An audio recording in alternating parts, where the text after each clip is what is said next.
Julie, welcome, and Joe, welcome. You're here. Those of you that were going to look at the minutes, did you get a chance to? Yes. If anybody else would like to see them, otherwise I'd like to have a motion. I'll make a motion to approve the minutes. Thank you. So it's been moved and second. All in favor, please signify by saying aye. Aye. And all that are not in favor, say the same. Thank you. Minutes have been approved. Vera, would you like to, in a minute, when you're ready, we can ask you to talk a little bit about the CHIP strategies.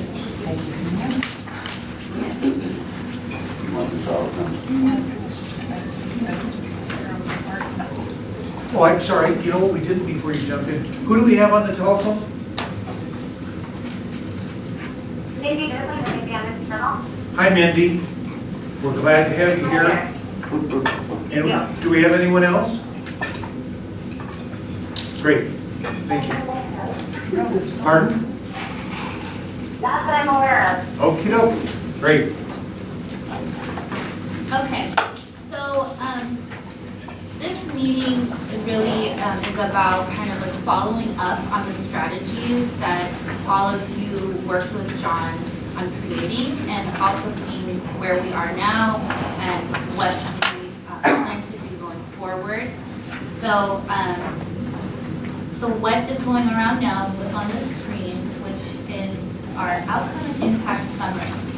So we have in 2015 and 16 increased our membership by 5 new members this year.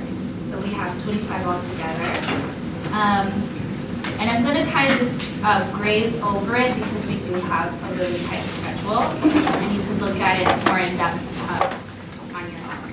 So thanks to Jimmy and Lakeview Examiner, we've had over 7 articles, and I participated in a flash commercial promoting getting new members, because it is really important that we get more OHP members into our group and hear the community perspective. I was just at an RPAC meeting where some of the counties are really working together with promotional material to get OHP members involved, and it's effective. And we've done 10 community meetings and presentations so far.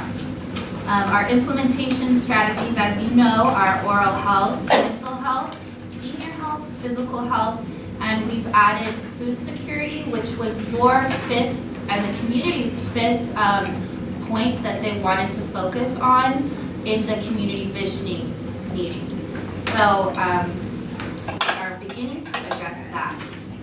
In terms of fundraising, we received the funding from EOCCO of altogether $47,000 to support our new projects, and then we received $50,000 for this year. $50,000 for this year for oral health from OCF, and we will receive another $50,000 next year to continue the program. And then last year we had funding to promote our navigator positions and the scholarship program. And then we also had our rare food security funding, which was $22,000, which enabled Emmy to be a part of a food assessment and come here to work in Lakeview and Lake County. And we have pending applications from Cambia, which will help us continue the senior navigator position, which we have found to be have really positive outcomes, and we have data to support that, which we are excited to hear later from Noni. And then also physical activity. So we want to do a mommy and me and some more scholarship programs that tweak it a little bit for the community. And then we're also hoping, this week we'll find out for sure, if we receive a food corps position, which will enable a person to actually implement what comes out of Emmy's assessment, which is looking more and more like a community garden. And lastly, I've been working and submitted with a at the hospital for a telemedicine mental health grant through the USDA.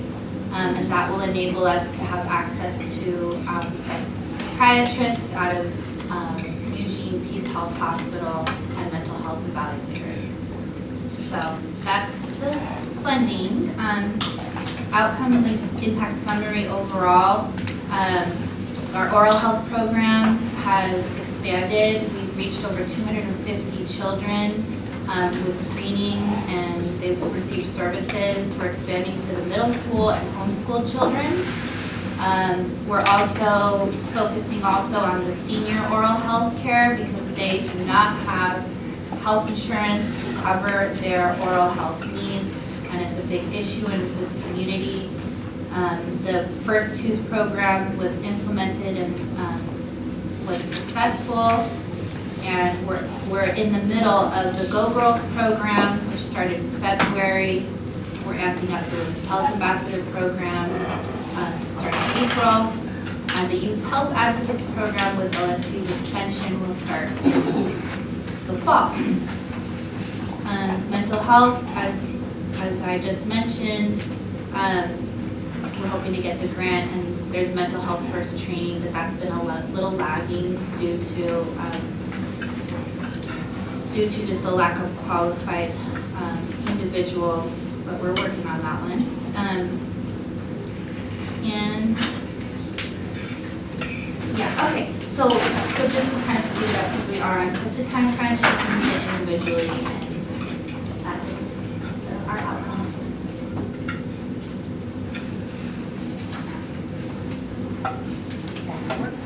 Should we move on to the next item then? Yes. And our next item would be Andrew. And Noni, would you like to talk about the senior navigator? Update. Sure. Okay, so I'll go first with the senior navigator. So just a overall original goal of that was to make contact with 300 seniors throughout Lake County, to get half of them to schedule a visit with the navigator to go in, where I actually go into their home, sit down with them, kind of go over an overall general assessment that they themselves fill out, and that there's a good discussion, opens up a good discussion. Excuse me. To date, the total number of seniors that have been contacted is 689. That's effective actually as of the end of February, so. Is that 689 different seniors? Different seniors, yes. If some have First more than visit one contacts. contact? Some have had more than one contact, but they're not included in that total. The additional contacts are not included in that total. That is first time, one-time visits with them. Of that, only 135, actually scheduled a visit, but 120 actually made the visit. So the goal was 150. Part of what we realized, both Ann and I, home visits aren't something that a whole lot of seniors want to do. They're not so open. Sometimes it takes several contacts with them in order to be able to get to that point.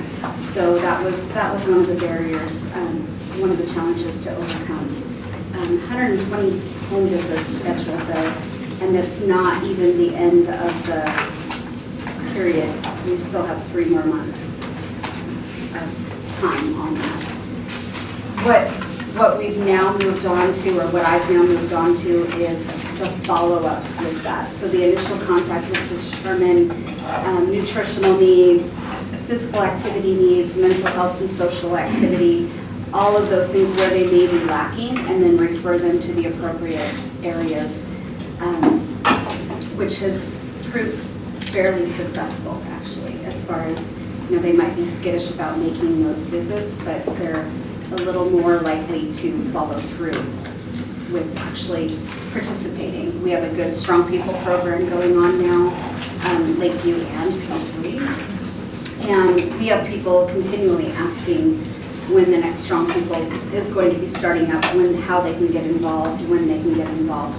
So there's a lot of talk and a lot of excitement with that. As far as the other activities, we do most of the referrals for the Meals on Wheels program through OPI. That's the only OPI referrals that we do is Meals on Wheels. And we stay pretty full. We can do a maximum of 15. And I think we're topped out again, or we're fairly close. We stay right around 14, 15 in that program. So we've moved on to the second contact, following up with the seniors. What's changed? What do you need now? How can we better assist you now? And sometimes that's, they need help going over their checkbook. Do a lot of that, actually. Help with writing, not paying their bills for them, but they know what they need to pay, they can't see to fill it out. There's an awful lot of that too. So Do they come to the center for that? Yes, yeah. And it's, and they seem to be more willing to come actually in to visit me there at the center than to have me come out to their home. They also are more open, the ones that have come in, they're more open and more willing to share what's actually going on, what their actual needs are, as opposed to in the home, they're more uptight and definitely more set on, I'm good, I'm good, yep, I see my doctor, yep, when I know that's not true. But, oh yes, I'm okay, everything's fine, everything's fine. But when they come into the center, they're more apt to say, no, we've got a lot of people aren't eating. If they come into the center for lunch, Monday, Wednesday, and Friday, that's their meal of the day. And a lot of them aren't eating beyond that. I wonder, Tony, when do we become, hey, what's your age as we discuss the days who come in for help? Next meeting. It's a broad range, actually. I will say probably the ones that come back that are asking for additional help are younger than what I expected. We have several that are in their 90s that are very self-sufficient. Very self-sufficient, and are willing to say, I need a little bit of help with this, and then they say, no, I'm good, and they really are good. A lot of what I'm seeing asking for additional help between the ages 65 and 75. The potential of the ones who are new to being seniors and retired. So if they make it to 95, they've figured it out. Right. And I will say we have probably, I can name 4 or 5 seniors in their 90s that are still driving themselves everywhere, still caring for their own basic needs. One of them asked, it'd be nice to have somebody come do a little bit of light housework, but still very self-sufficient for the most part. They're handling it.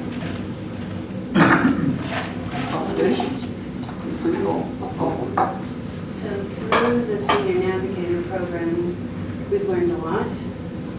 And one of the things we've learned specifically was the need for transportation.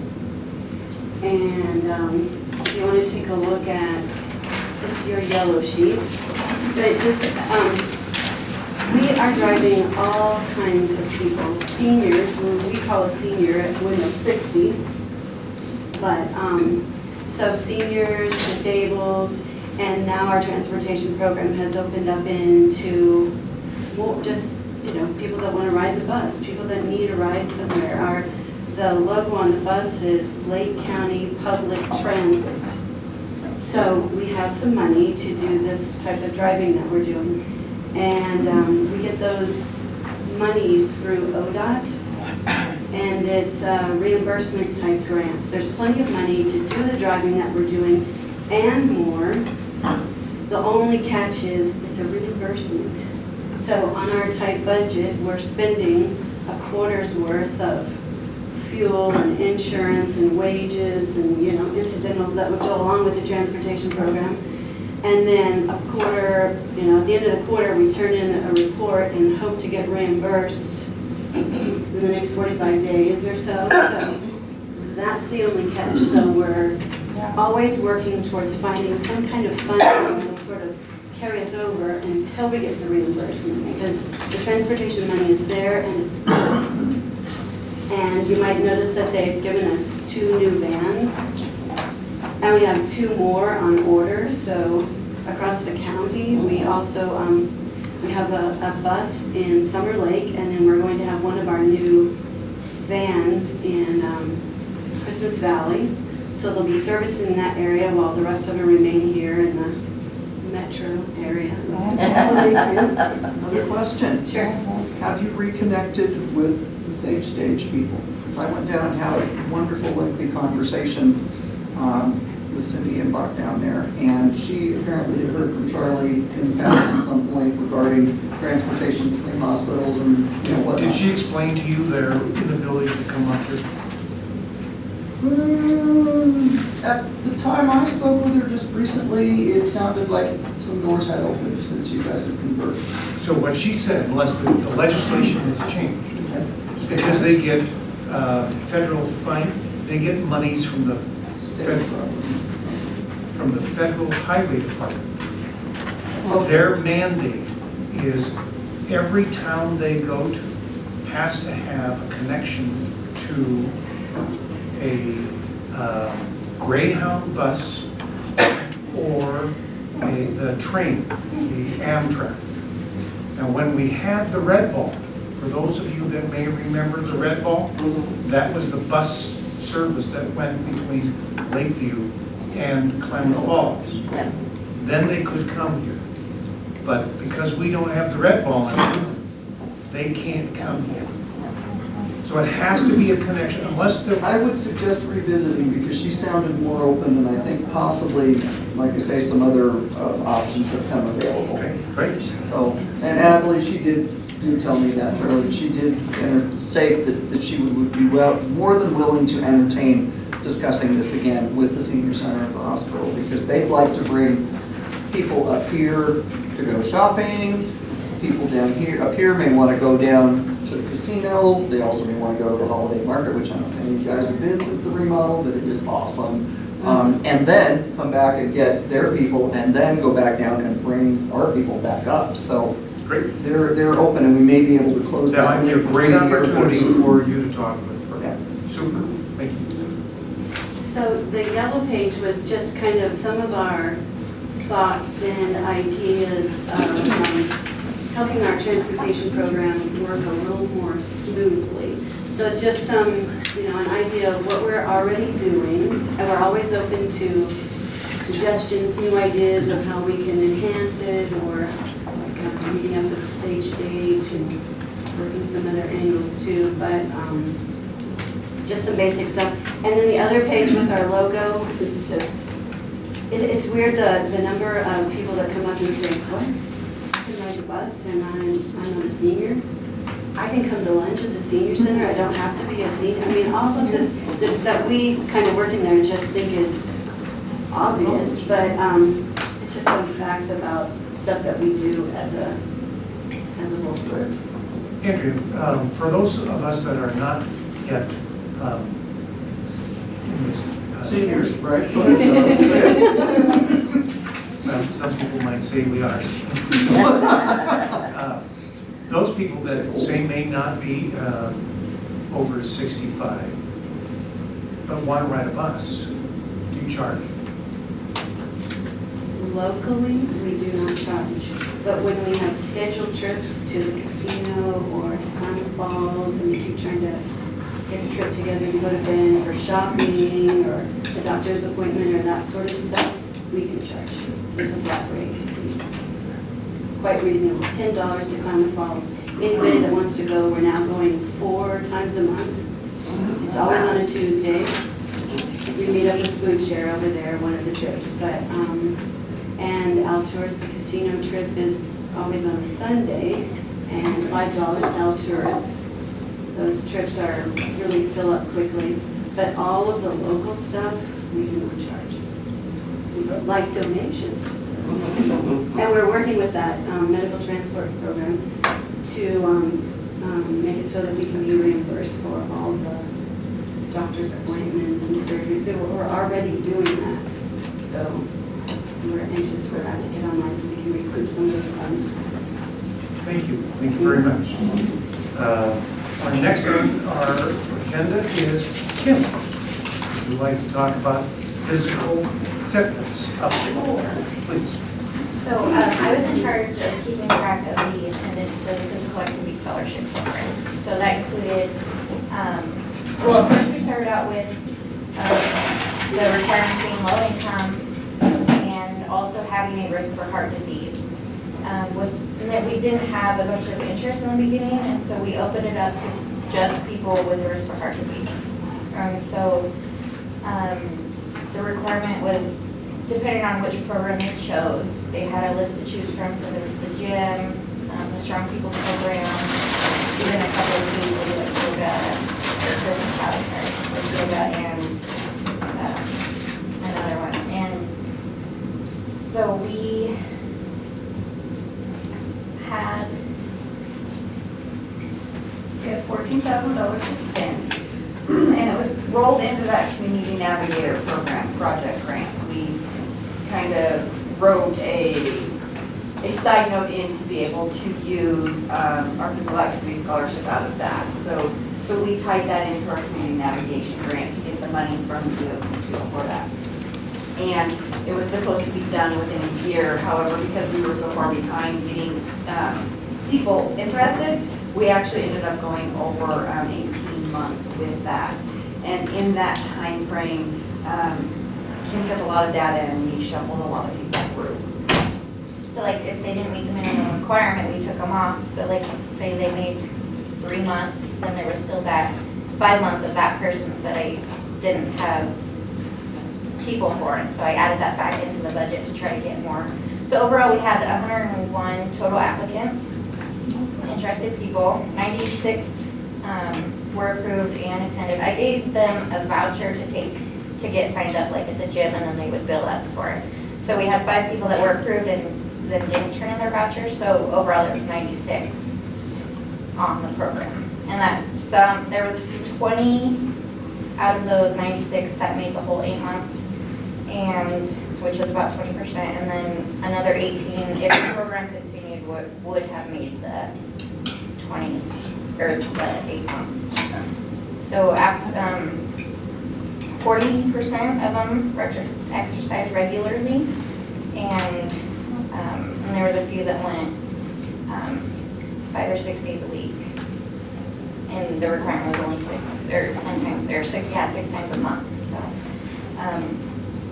we had one person lose over 100 pounds in the 8 months. Wow. And another one lost 30. So, and then in North Lake with the yoga, there was one that went from being wheelchair bound to walking. Those are just a few of the success stories. Unfortunately, even though we had the small successes that were huge, looking at it as a community-wide benefit, we didn't feel that it was worth continuing the money. It didn't seem that even paying someone to be able to exercise for free wasn't quite enough motivation for people to continue. A lot of times they made it a month. Some people wouldn't even make it a month before we had to ask them to step off the program. And this was with a lot of prompting. We sent, Kim sent monthly notes out through the mail saying, good job, you made your 6, or you're 3 away, you need to finish. She also made phone calls to those that were not there yet, that needed to get into the gym to finish. And it just didn't seem to be motivation to be able to exercise for free for a large majority of the people that signed up.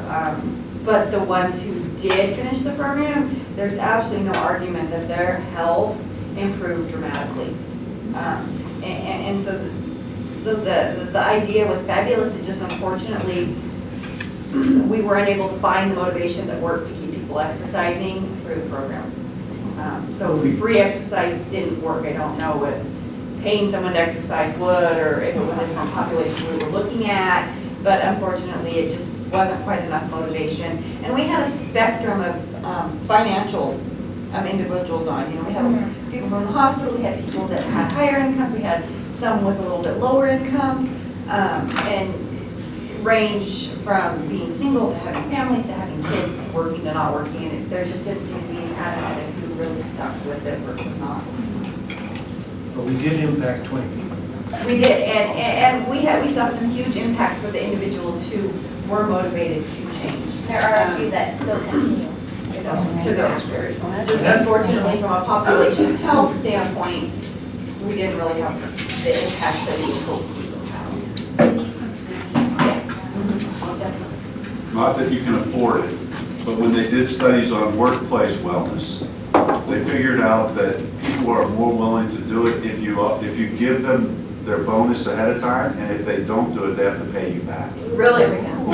Rather than to work towards the bonus. Yes, so losing something motivates people more than gaining something. In fact, what I was going to say That's is, what the research is. Yes. research is showing that weight loss, smoking cessation or quitting smoking, the greatest way to motivate someone to change behavior is to guarantee that they will lose something, that they're going to have to pay more and higher premiums, that they're going to have to pay something back. That is the greatest motivator. The problem is it feels bad. You don't want to be mean about it. What are you going to do if they don't pay you back? You gonna get your 7,000 steps in today, Charlie? $5. That's where, like, is supporting, like, increased cost for tobacco, increased taxes for tobacco, that's proven over and over, that people quit. When those taxes go up and it costs them more to smoke, they quit. That's the #1 motivator. So it's along the same lines as what you're saying, but instead of being one agency that's doing it, it's more of a, it's either statewide or whatever, so it doesn't feel so punitive to have one agency saying, you're gonna pay this if you don't pay I this. mean, it makes it so I'd be less inclined to go out to eat if it was like way more Yes. expensive to have McDonald's. Yeah, and so that's where I think groups like this and the EOCCO can really affect some of those population health outcomes if they support things like that, if they can. I don't know if you can, but legally, Right. but it would be a big support and a big help, I think, for the better outcomes population-wide. We have to keep looking at that. That's that concept of reducing access by raising the entry access point. It's So just, by raising the cost, makes it excessively less of an optional that you would want. It hurts more to access that. But Do we know what is, because the hospital is doing this, I know the town of Lakeview, you have to go so many times and they are paying for it. Do we know what the success rate is with the hospital and the town of Lakeview and the different forces beyond? Very similar, Very similar to what this is. yes. So it really wouldn't matter, you were saying you weren't sure whether you hit the right population, so. Unfortunately, most of the incentives, whenever we provide those to people that exercise or use the benefits, are the least of the ones we want to attract. We want to attract those that, they're the people that automatically would, or inherently would have done exercising or done the behavior that you want. So whenever we try to encourage people not to smoke and give bonuses or incentives not to smoke, those people that don't smoke already say you're not smoking. That's a hard one to do. Thank you very much. Mindy, would you like to talk a little bit about the oral health update? You still with us? Mindy, can you hear us? Okay, well, I can do. Oh, good. Yeah, Mindy, are you there? Okay, so then I'll do a really quick update. Mindy and Advantage Dental have been great. We have expanded into the middle schools and we are working with homeschoolers as well all over the county. And they have screened and seen over 250 children. So they're working diligently and I think that's about it to summarize. Same time. great. Yeah. Now, would you like to talk a little bit about the quality improvement? Sure. I wanted to talk specifically about this one program that we have here at the hospital.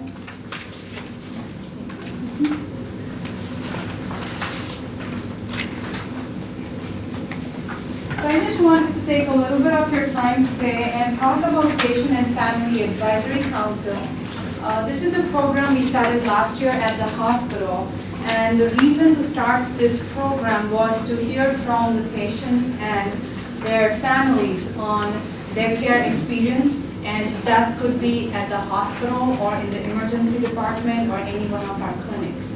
We want to hear from them on what worked for them or what we could have done differently to make their experience better, or something that they would like to suggest, like something like navigating to the hospital was not easy, or making an appointment was really fast and they really loved the process. We want to hear from our families and the patients on what they like about the hospital and what can be done differently. We try to always accommodate the needs of our patients, and we would be able to do that better if we heard from them. So that was the purpose to start the council last year. Right now on the council, we have 4 community members and 3 hospital staff, but we are looking to recruit more community members who have been either inpatients or stayed at the hospital or visited the emergency department or have been to the clinics. We meet once a month, and right now we are meeting on Mondays from 12 to 2, but we are open to changing the time based on the needs of new community members who join the council. And we will be providing lunch for the meeting time, and Senior Center has agreed to help us with transportation. So if anybody does not have transportation, we would be happy to provide that. And for mothers or who have younger kids, we will be happy to reimburse for the child care as well.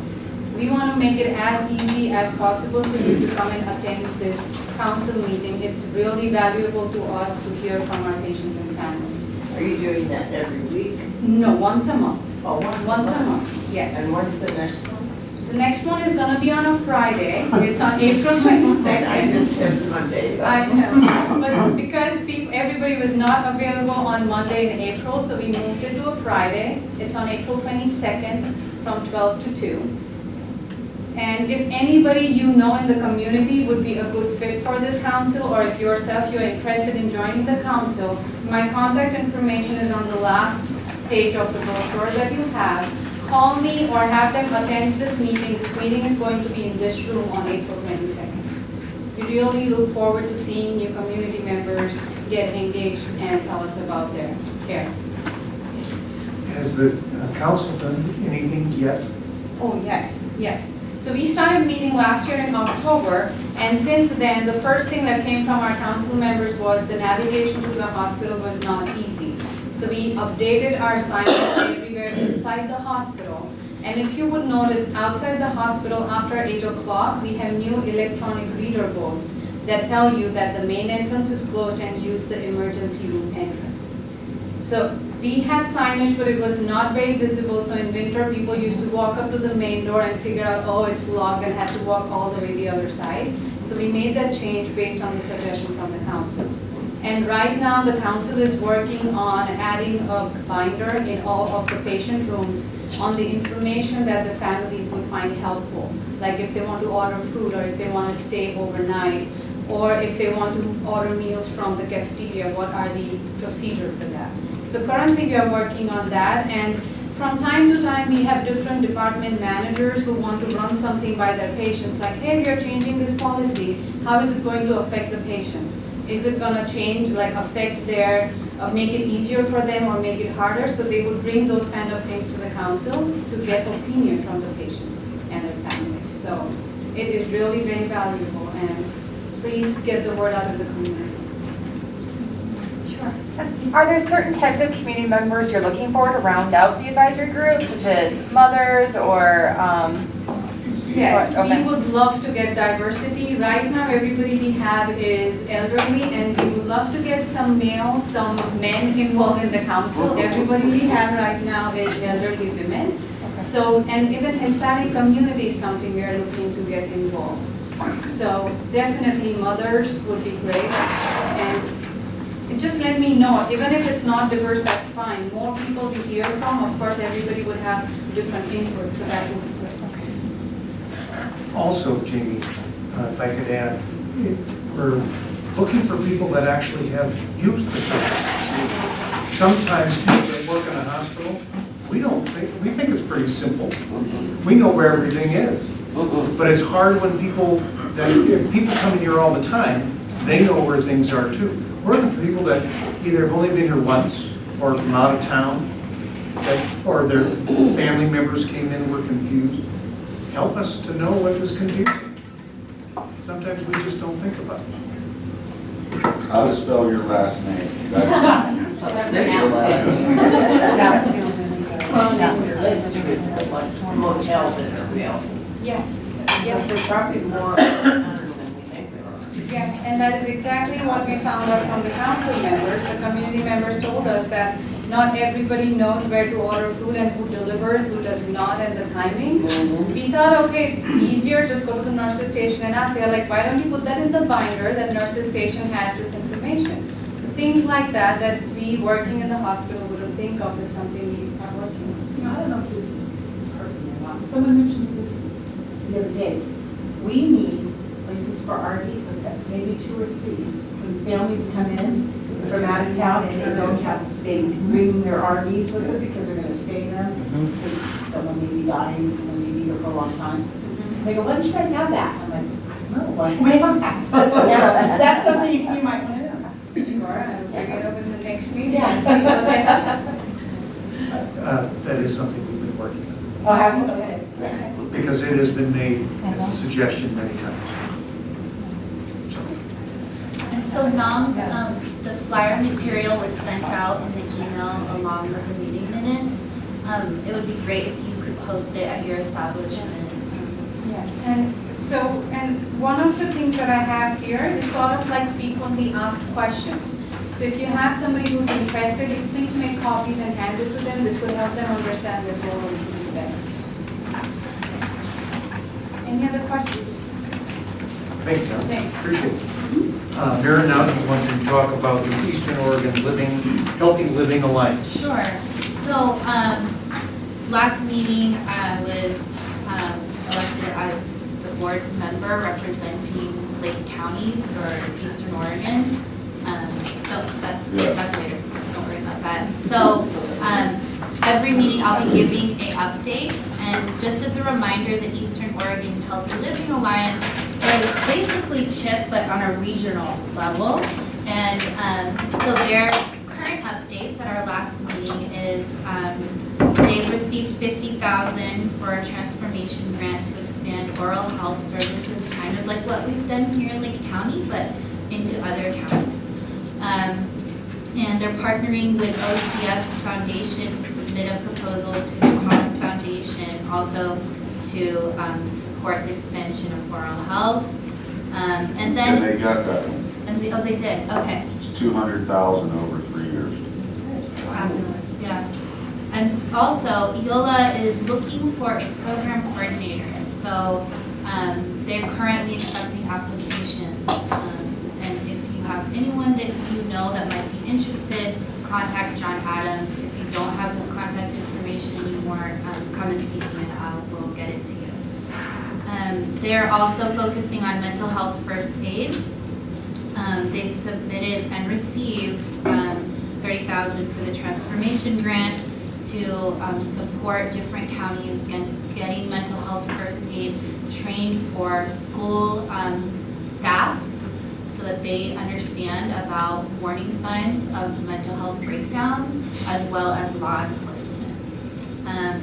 And then they will be holding focus groups for colon cancer screenings, as we discussed in the last meeting, to understand like how can we motivate people to get in and screen. And then lastly, they are promoting a program that is an integrated nurse home visiting program to support early childhood development. So particularly addressing maternal caregiver depression and early childhood development and mental health. So they're moving right along, and it's exciting to be involved with them because I get to see how things are working on a regional level. So Mira, when the regional group gets these grants, how are they utilized in the counties? How do we does each county get that? Yeah. So for example, and Paul, you might be able to speak to this more clearly, but with the 30,000 that was given from the transformation grant, that was split between the counties. And if you have some more to add. I don't know. Okay. On that particular one, you mean, I don't think that that's enough money to pay one group of teachers in each county. 30. Legislatively defined transformation grant or the CCO grant? No, it was a chip implementation grant from the Oregon Health Authority. They just had some cash, and that was one piece of our regional chip that we were trying to have done. And it's basically, if we don't get teachers on an in-service day, we never get to train them. So the money is to say, okay, we'll train you for free and we'll pay for substitutes. Or if there's law enforcement out there, you know, we have to have a patrol replacement so that they can come and get the training. That's what the money's for. How it's being distributed, I don't know yet. But like the 50, or you said they got like 50,000 for oral health, but that's a regional group. So what will they do with that? Well, that one is for, it's for schools that, so you guys already had John doing this stuff. It's for schools that did not have, that had a certain level for the school lunch program and did not have an oral health program in place. So, it's but how are targeted they schools. identifying them? They're contacting those schools? I mean, the regional group identifies those schools? Or was there some sort of a process where the schools asked the group? No, the regional group. Was identifying them? Yeah. And the way that the regional group finds the information out is each county has a representative. So when Mira goes to that meeting, she's saying, okay, in our community, in Lake County, this is what we have for assets or resources. This is how we're doing it. Or what our needs are. And that identifies whether we have it or don't have it, so therefore our needs. Another part to keep in mind, in the Eastern Oregon CCO, there's about 50,000 recipients that are in the CCO. Those are people that are receiving insurance, health insurance through the CCO. In Lake County, there's about 15, almost 1,600. We represent about 3% of the entire Eastern Oregon CCO population.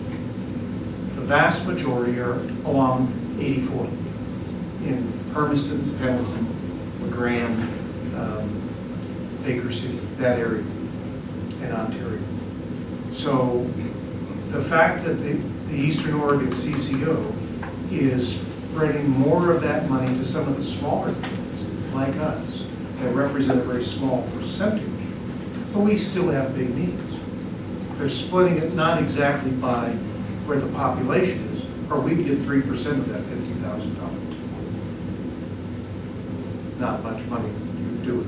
So they're giving us a little bit extra instead of all of it going to the 84 corridor communities. Does that answer? I mean, it's That's a fight good for question. it. Yeah. Any other questions on EOLA? Let's talk about community investment. Okay. All right. So I would like to share with all of you the community health assessment that I have been working on, and it's basically an update looking back on the data that we had for 2012 and 11 and 13 and where we are now. So I'm not going to go through each slide because it's available to you. I sent it to you earlier. But this is really useful for all of us in our individual organizations to utilize for grants and just to understand more deeply. I think a lot of it is kind of, you know what is going on in the community, but you're seeing it more in numbers. So pardon that I'm skipping through the ones that I do not feel are important. So in 2012, we had 25.9% of our population that was 65 and older. It's gone down a little bit, however, 54.3% of Lakeview residents are over the age of 45. So this really speaks to the fact that we have an aging population and we need to be creating programs and supporting programs that are involved with the needs of that constituency. Another area that was interesting, and this is across the board that we're seeing regionally, is the rise in the Hispanic community. So we, in 2012, North Lake and Lakeview had 3.8 and 8.4% Hispanic population, and now it's gone up slightly to 4.5 and 9.8. And hearing from everybody that I've been working with, they believe that number is probably a lot higher because there's a lack of reporting due to fears and all the other reasons that those individuals may not be reporting. So it's, having translated material available and just being aware of their needs and cultural competency is becoming more and more important for us.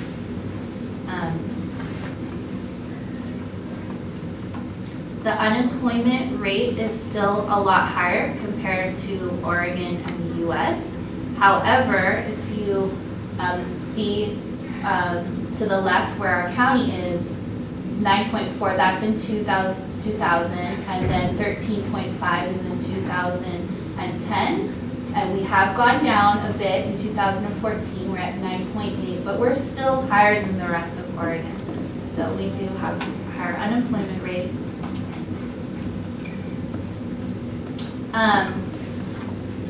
This is data from 2011 that shows how many, what percentage of our population has dental insurance. And, I think with the Affordable Care Act, that number has changed.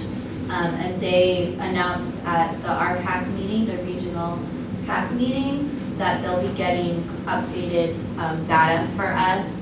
However, we still have very high cavity rates for our children. They're in the 70 percentile. And all of your support in promoting the oral health program is really important and will continue to strive in that area.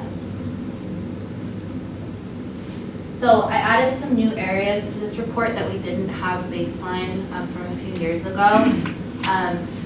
One thing that I thought was interesting, and I've had a few community members come into my office and ask if CHIP can focus on cancer. We are significantly higher than Oregon, and even Lakeview is higher than the North Lake in cancer rates. And I personally do not know what type of cancer. Paul was explaining that I could look it up through a registry called OSCAR, but it's higher. It's the highest reason for mortality in our county. And then heart disease and chronic lower respiratory disease is a lot higher than North Lake and Oregon here in Lakeview. I thought it was also important to add people living below the poverty line because I didn't show you this slide, but the people that have signed up for welfare, which is called TANF now, is low compared to the rest of Oregon. However, our people living below the poverty line is higher. So that speaks to the culture of this community that a lot of people are not signing up for resources, maybe due to their personal views, but they're still living in poverty. Has that changed over time, or since that report, is that for 2013 data, or is that 2009 data? That's 2009 through 13, and that's the newest data from the American Community Survey.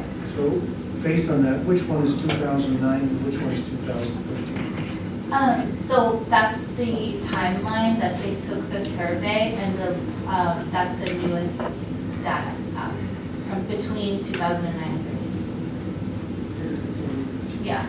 Pardon? Over a period of 4 years. So, over the period of 4 years, we found that 19% of the population of Lakeview is below the poverty level.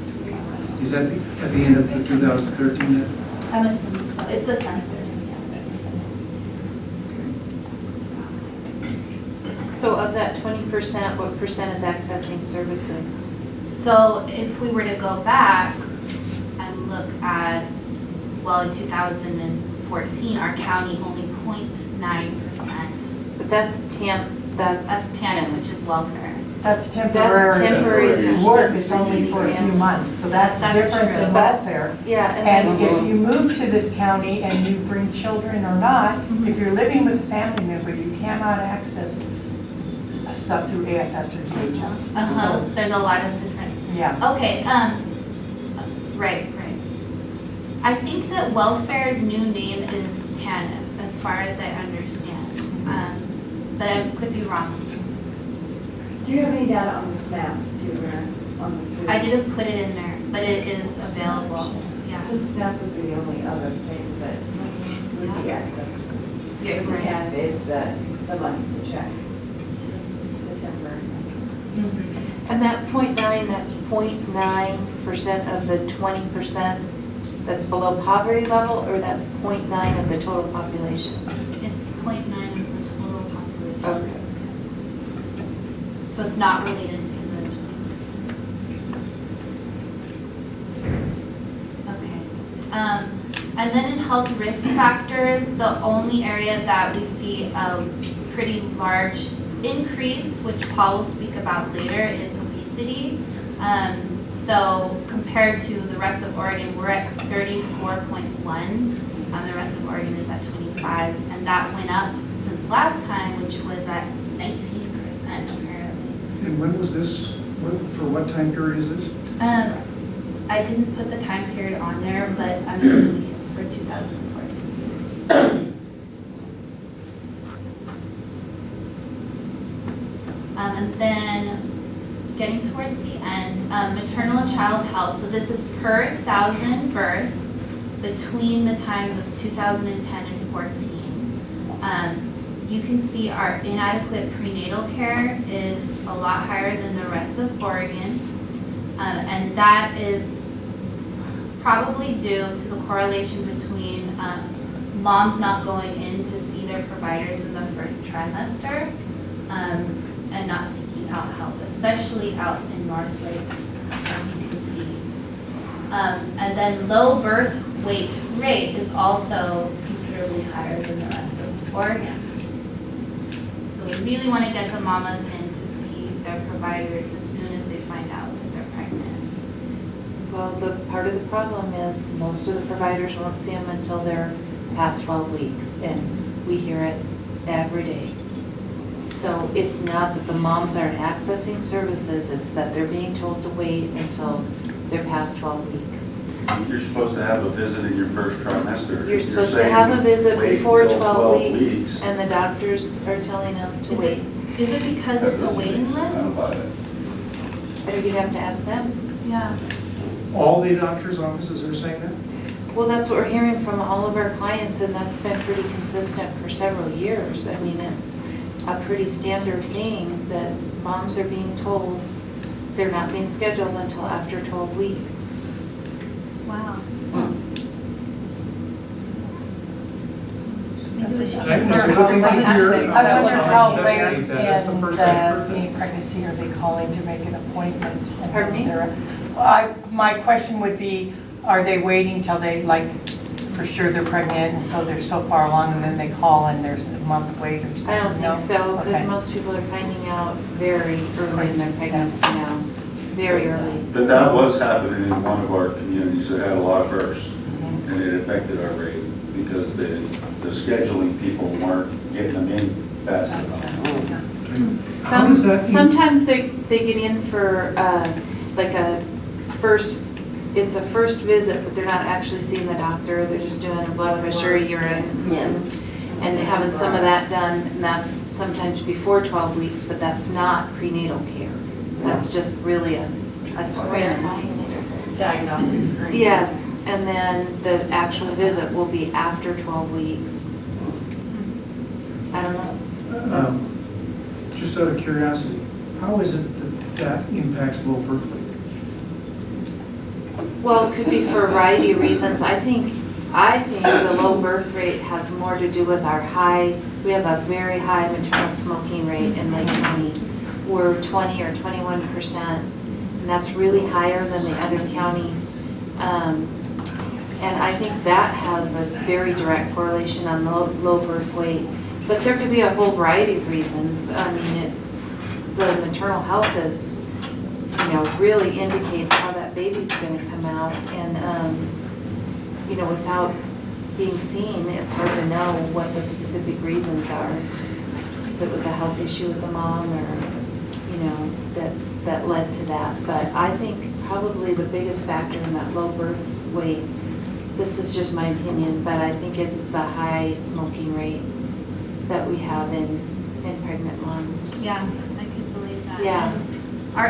So, at some of other data I had looked at, it showed that we had a lot of teen or younger moms, which could also contribute to that if they're stressed out and don't have the resources and the baby gets affected. Have you found that at Public Health? Well, and it depends on what you define a teen mom, because if it's under 18, I don't think we do have a high rate, but a lot of those statistics will include 19, so it's women who have graduated and are 19 or in that age, and that really makes the rates go up. If you include that 19s, you'd have to know, but It is 18 now, and you can't compare from old to new because they changed it from a percentage of births to a rate per 1,000 live births for people under 18. In what study are you talking about? Well, in the vital records. Oh, okay. They just changed how They they changed report it out, down so to- you can't so tell it's how down you to were doing 18. before and now, Yeah, but it you is can't 18 compare. years old, it's Okay. not 19. Yeah. I don't know. We haven't seen that many teen moms that ever comment on anything different than what everybody talks about. It's just the difficulty in getting in before 12 weeks. Yeah, thank you for sharing that. Okay, so I want to just kind of wrap this up so that Paul can go through what he wants to present on. So we also added the Healthy Food Index, which was very interesting. Lake County was the second worst on the index for the entire state, which means that we do not have access to healthy foods, even if we do have the money to purchase it. So Is that through a survey process? Is that how we figured that out? I don't know how they figured it out, but I know that they looked at access to food, so it was considered a food desert, and they did also take into account poverty levels.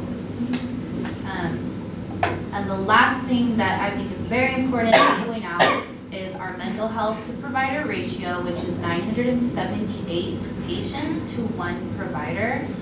And to look at our suicide rates and our alcohol-induced deaths compared to the rest of Oregon is a really dire situation, and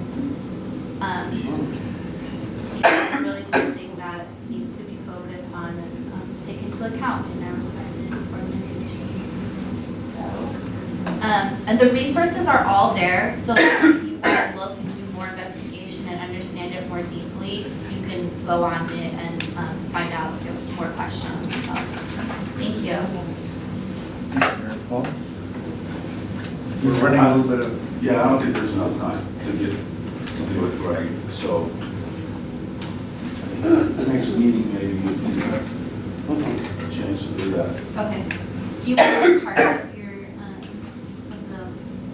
So do you want to go back over then, Mira, and keep talking about what you work as we've got about 15 minutes. Could you perhaps share the first part of your presentation and then not do the interactive aspect? You could do that. Okay. Sorry. No, no problem.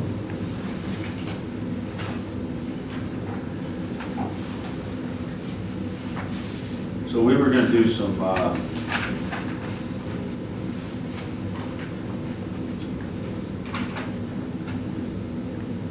some ranking and prioritizing with the turning point, the clickers, but we're not going to be able to get to that. So just what Mira said was we're all trying to update these plans because a number of organizations in our area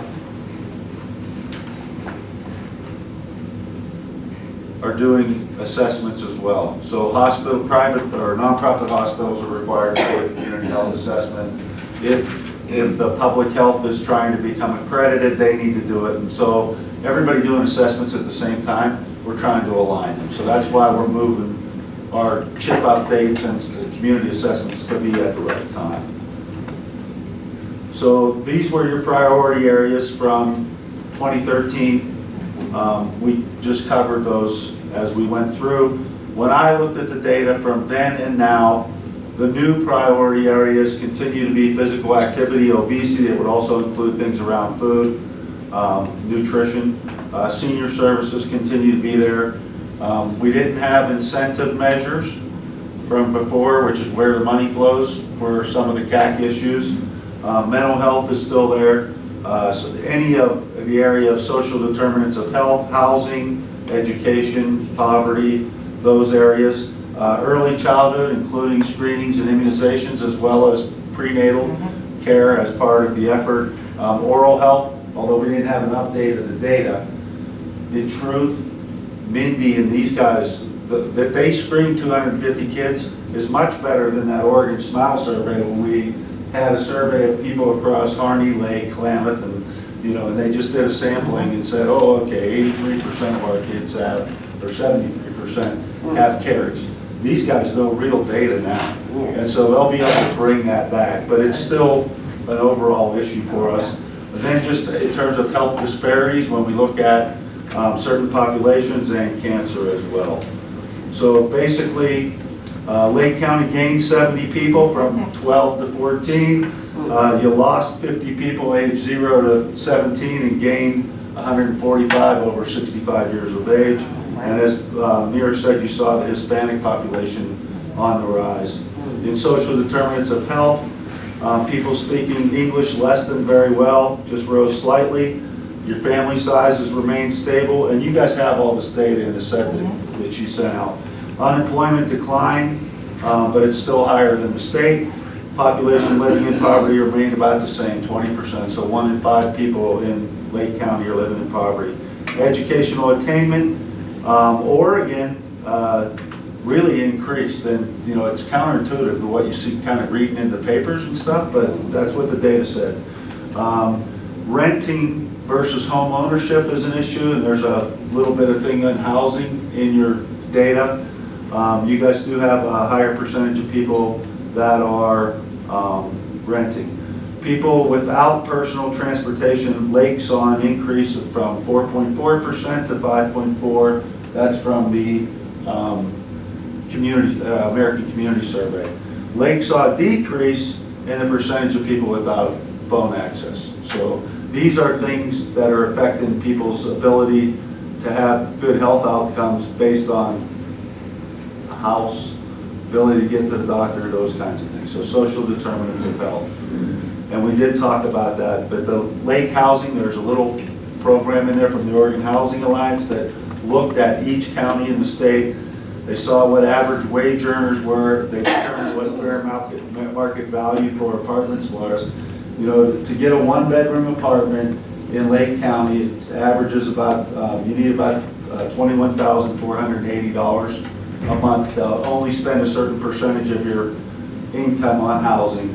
And then they just provide those amounts of money are what some people are probably living on. So it's very difficult. And needed for a 2-bedroom apartment, you need about $25,400.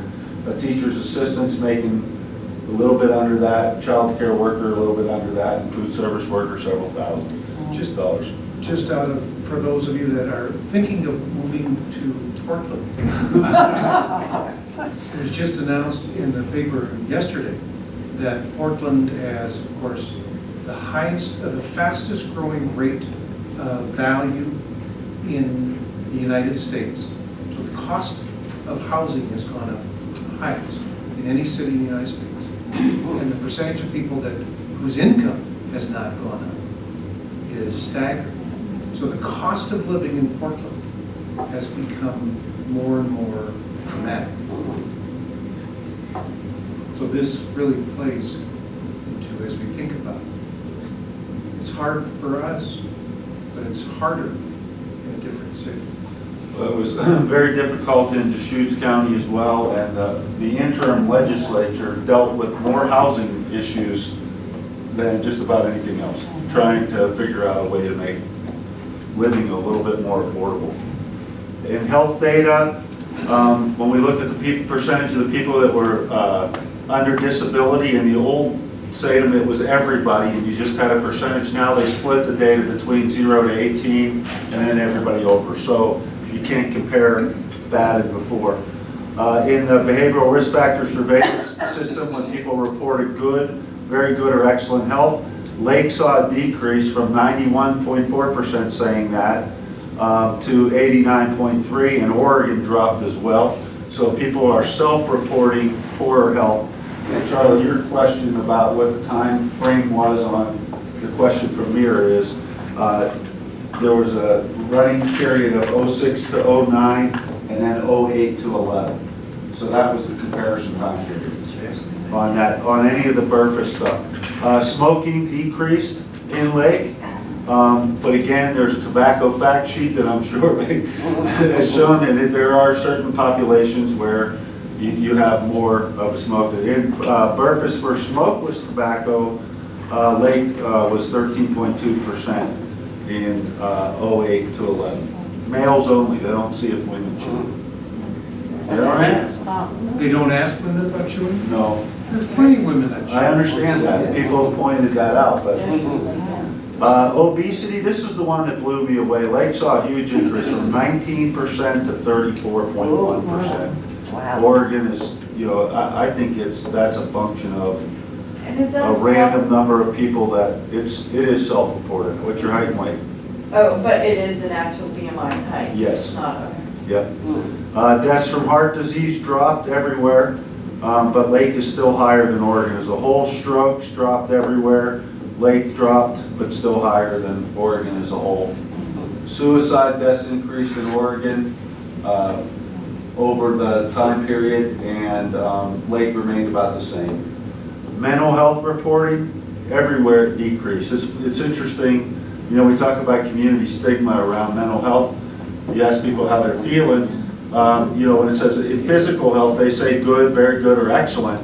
I mean, to get good out of how's your mental health, I mean, only a small percentage of people are claiming good mental health, yet we don't see people seeking services at that level.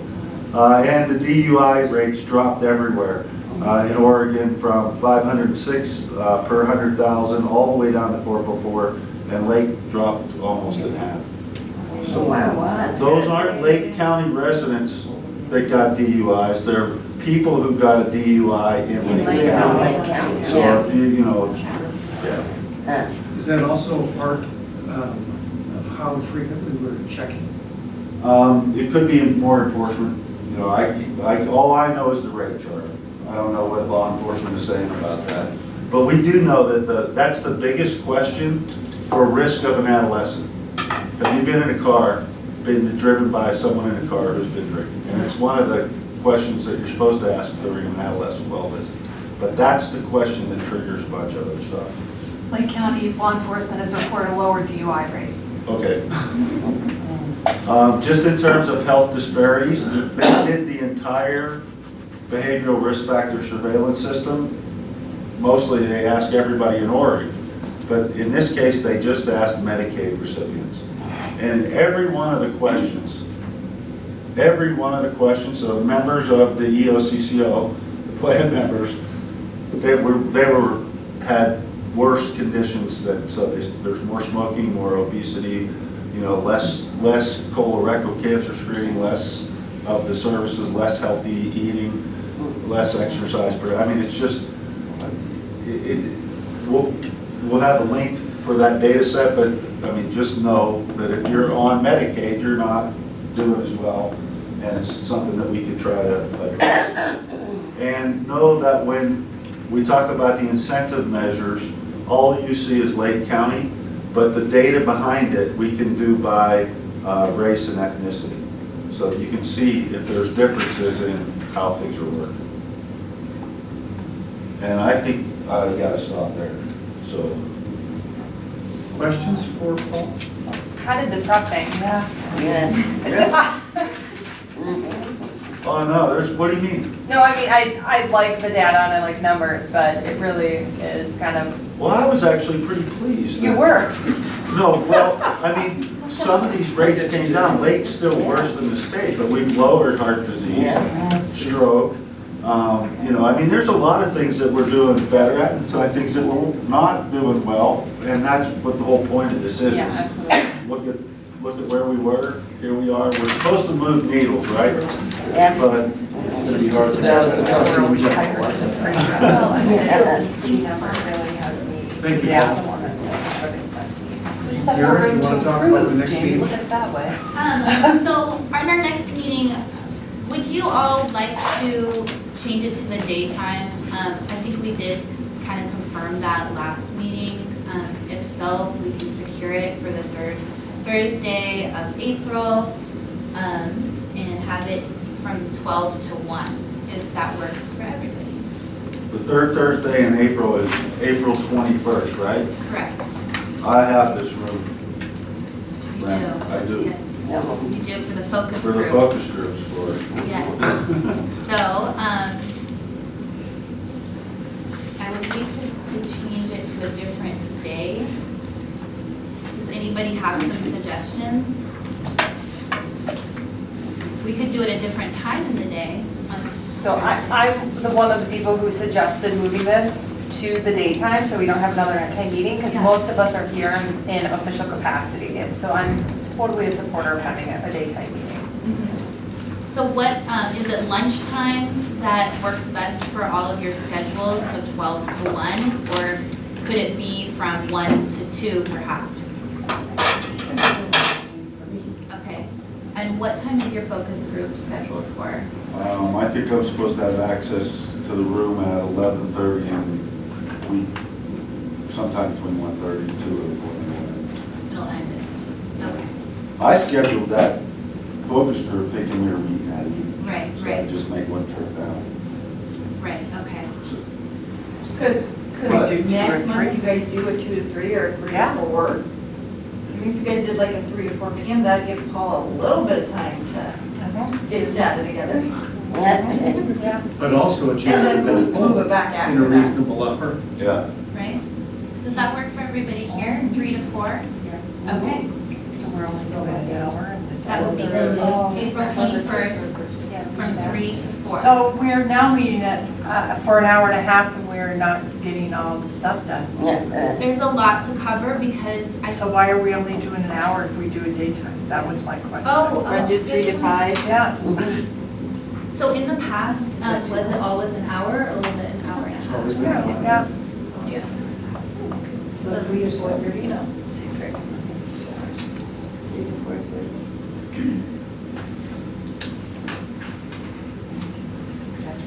Okay. Thank you, everyone. Is it, do we have any other issues that we need to bring up tonight? If not, thank you very much for coming. We appreciate everyone's interest and time.